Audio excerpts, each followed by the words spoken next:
هل يجوز الدخول بالبنت تو مع یہ العلم أنه بعد زوجها منها فما حكمهم بالبنت؟ الصحیح انه يدخل بالبنت، اگر کوئی لڑکی کی ماں کے ساتھ زنا کر لے اور بیٹی سے نکاح کرنا چاہے، یا بیٹی کے ساتھ زنا کر لے اور ماں کے ساتھ نکاح کرنا چاہے، تو ایسی صورت میں ان کے اس حرام کاری کی وجہ سے یہ جو رشتہ وہ ہے حلال رشتہ، وہ حلال رشتہ متاثر نہیں ہوتا۔ تو آپ کیونکہ اللہ کے رسول صلی اللہ علیہ وسلم کی ایک حدیث بھی ہے جس میں اللہ کے رسول صلی اللہ علیہ وسلم نے فرمایا ہے کہ الحرام لا يحرم الحلال، حرام حلال کاری کو، حلال کام کو، حلال رشتے کو حرام نہیں کرتا۔ حالانکہ بہت سے اہل علم نے اس حدیث پر کلام کیا ہے، لیکن اہل علم نے اسے اس موقف کو قبول کیا ہے اور کہا ہے کہ یہ حرمت نہیں ہوئی ہے اس کی۔ تو میں السلام علیکم۔ اوکے، میں یہ عرض کر رہا تھا کہ آپ کا جو رشتہ ہے اس رشتے میں اس رشتے پر کوئی اثر نہیں پڑا ہے، البتہ ان دونوں کو توبہ کرنی چاہیے، اور یہ حرام انہوں نے کیا ہے اور یہ گناہ کا کام کیا ہے۔ اچھا ٹھیک ہے تو آپ یہی جاننا چاہ رہی تھی نا غالباً؟ جی تو جو حدیث کے الفاظ ہیں نا وہ یہ کہ الحرام لا يحرم الحلال، حرام کاری اگر کوئی کر لیتا ہے تو اس سے حلال رشتوں پر اثر انداز نہیں ہوتا۔ ہمارے یہاں انڈیا پاکستان میں اگر کوئی اس طرح کا، بلکہ بہت ساری کتابوں میں جیسے بہشتی زیور وغیرہ ہے اس میں لکھا ہوا ہے کہ آپ اگر غیر شعوری طور پر بھی ہاتھ پھیر دیتے ہیں کسی کے جسم پہ تو بیوی حرام ہو جاتی ہے۔ مجھے یہ سمجھ نہیں آتی، بلکہ اہل علم نے اس پر بہت کلام بھی کیا ہے کہ بیوی کا کیا قصور ہے، جس نے زنا کیا ہے سزا اس کو ملنی چاہیے، وہ بیچاری جس نے زنا نہیں کیا ہے حرام اس کو کیوں کر دیا گیا ہے؟ جی آپ کا کیا قصور ہے اس میں؟ بالکل صحیح۔ یہی بات مجھے نہیں سمجھ آ رہی تھی، میرے دل میں بہت بے چینی سی تھی، تو اس لیے بس اللہ کی طرف سے مجھے آپ کا میں نے چینل دیکھا یوٹیوب میں، تو پھر میں نے آپ سے رابطہ کیا۔ الحمدللہ۔ بہرحال آپ جہاں پر بھی ہیں، جہاں بھی رہیں، بہت ہوشیاری سے رہیں، اپنی بھی حفاظت آپ کو کرنی ہے اور اپنی بچی کی بھی حفاظت آپ کو کرنی ہے، یہ بھی آپ ہی کی ذمہ داری ہے۔ جی جی جی بالکل بالکل۔ اور شوہر کو بھی آپ اگر وہ توبہ نہیں کرتا تو پھر آپ کی مرضی ہے، آپ اس کے ساتھ رہیں تو رہیں، نہیں تو پھر الگ ہو سکتی ہیں۔ اگر وہ توبہ نہ کرے تو ہم تو یہی مشورہ دیں گے کہ آپ الگ ہو جائیں اگر وہ توبہ نہیں کرتا۔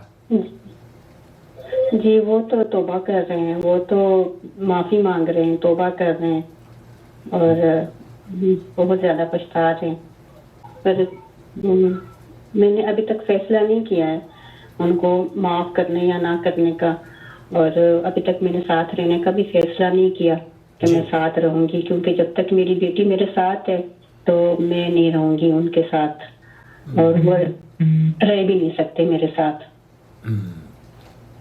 بہرحال جو رشتہ ہے وہ تو ابھی قائم ہے، وہ تو ابھی قائم ہے، یہاں کے علماء کا یہی موقف ہے۔ اچھا جی، بہت بہت شکریہ آپ کا، بہت بہت۔ اللہ تعالیٰ آپ کو خوشیاں دے، آپ کی بچی کی بھی حفاظت فرمائے، اس کو بھی عقل سلیم دے، اور آپ کے شوہر کو بھی عقل سلیم دے، اس کو بھی اللہ تعالیٰ توفیق دے کہ وہ رشتوں کی قدر کر سکے۔ رشتوں کی قدر کرنا ایک بہت بڑا بوجھ، بہت بڑی ذمہ داری ہے، اور اگر ہم اس میں خلط ملط ہو جائیں اور اس میں ہی افراط و تفریط کا شکار ہوں تو یہ سماج تباہ ہو جائے گا، برباد ہو جائے گا۔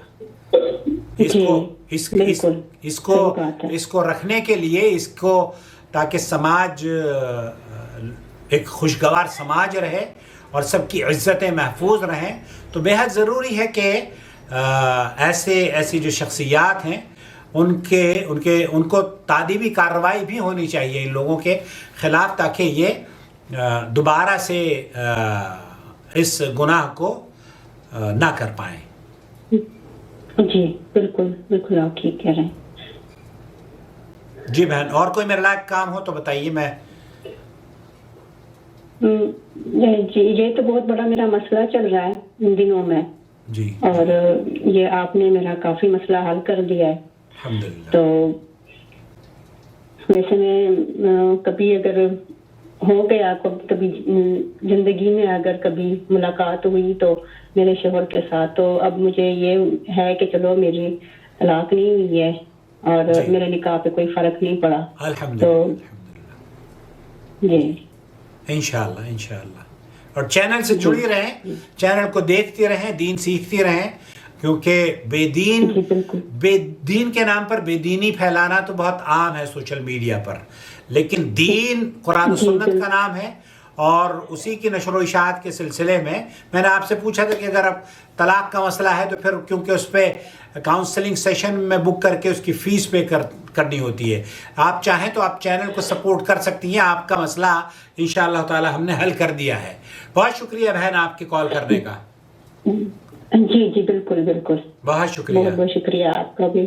جی اوکے، اللہ حافظ۔ اوکے بہن، اللہ حافظ۔ السلام علیکم ورحمۃ اللہ وبرکاتہ۔ دوستوں، بزرگوں، بھائیوں اور بہنوں، یہ وہ مسئلہ ہے، اس آگ میں سماج کو شعوری طور پر یا غیر شعوری طور پر جھلسایا جا رہا ہے، جلایا جا رہا ہے۔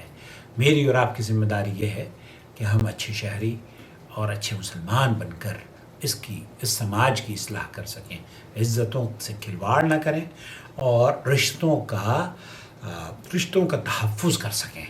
اپنا بہت خیال رکھیں۔ والسلام علیکم ورحمۃ اللہ وبرکاتہ۔